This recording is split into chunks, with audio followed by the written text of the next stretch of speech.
चार घड़ियों मेहमान रही, चार घड़ियों मेहमान रही, परलोक पधारे बींदा हन, परलोक पधारे बींदा हन, दुनिया हलचल जी बस्ती हित माण्हू ईंदा बींदा। वाह वाह। अक्सर माण्हू पाण जीअण लाइ क़ौम खे मारे वेंदा आहिनि, अक्सर माण्हू पाण जीअण लाइ क़ौम खे मारे वेंदा आहिनि, के माण्हू मरंदे मरंदे क़ौम जीआरे वेंदा आहिनि, के माण्हू मरंदे मरंदे क़ौम जीआरे वेंदा आहिनि। अक्सर माण्हू मौत जे डप खां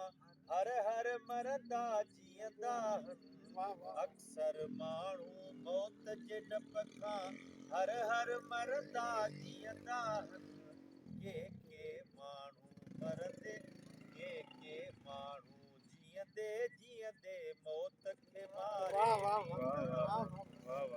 के माण्हू जीअंदे जीअंदे मौत खे मारे वेंदा आहिनि। अक्सर माण्हू मत जा मूड़ा पाण ल पंहिंजा थींदा आहिनि, अक्सर माण्हू मत जा मूड़ा पाण न पंहिंजा थींदा आहिनि, के माण्हू नसुलनि जी तकदीर संवारे वेंदा आहिनि, के माण्हू नसुलनि जी तकदीर संवारे वेंदा आहिनि। अक्सर माण्हू मस्ताननि ते कूड़ी फतवा ॾींदा आहिनि, अक्सर माण्हू मस्ताननि ते कूड़ी फतवा ॾींदा आहिनि, के माण्हू अनल हक़ जी तंग संवारे वेंदा आहिनि, के माण्हू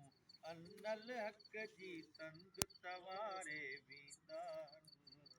अक्सर माण्हू उहिदे ख़ातिर पाण विसारे वेंदा आहिनि, अक्सर माण्हू उहिदे ख़ातिर पाण विसारे वेंदा आहिनि, के माण्हू दर बदर थी वक़्तु चार घड़ियूं मेहमान रही पर लोक पधारे। छोलियूं पाणी थींदो,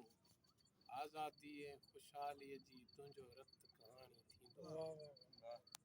भाकुर मंझि भरे थी पेई पंहिंजी भूए सवेरनि खे, केई ॾीआ टिमकिया आहिनि आयो मौत अंधेरनि खे, तारा तारा घुंघरू बणिजी छेर चुमे थी पेरनि खे, तुंहिंजे खून जी ख़ुशबू चए थी सुरहो पक सुभाणे थींदो, आज़ादी ऐं ख़ुशहालीअ जी तुंहिंजो रत कहाणी थींदो।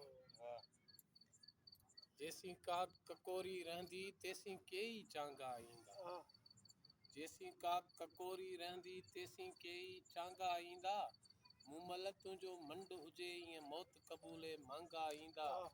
खिलंदे तोजे नेण खया हीअं कंहिंखे सिर जा सांगा ईंदा, होश छॾिया हिन हुस्न विञाए ख़ौफ़ बि कहिड़ो हाणी थींदो,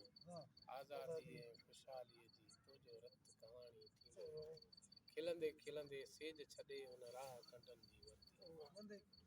खिलंदे खिलंदे सेज छॾे हुन राह कंडनि जी वरती, मूंखां केई भेरा वधि हुई हुनखे प्यारी धरती, हुनजो कहिड़ो ॾुख वंडी थी मूंसां मुंहिंजी सरती, मिटीअ ख़ातिर मरंदा तिन जो कहिड़ो ॾुख अयाणी थींदो, आज़ादी ऐं ख़ुशहालीअ जी तुंहिंजो रत